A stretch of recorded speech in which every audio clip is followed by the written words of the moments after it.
Welcome to Kenton Teaches. Enjoy the video. You start by securing the car and getting access. Safety first.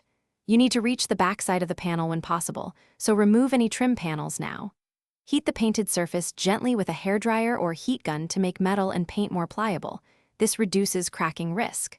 Once warm, clean the area with alcohol so suction or glue will grab.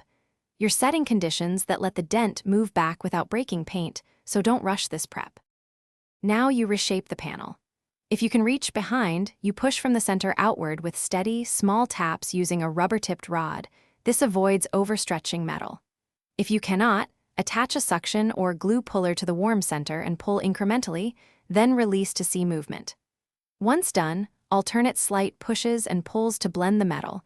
Reheat the spot as needed to keep paint flexible. Make sure to keep checking curvature against adjacent panels so the surface returns smoothly.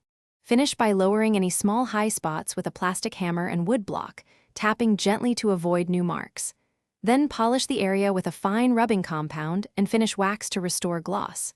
If you see paint chips, use touch-up paint after cleaning and allow proper cure time. Once trim is back in place, inspect panel gaps and ride test at low speed.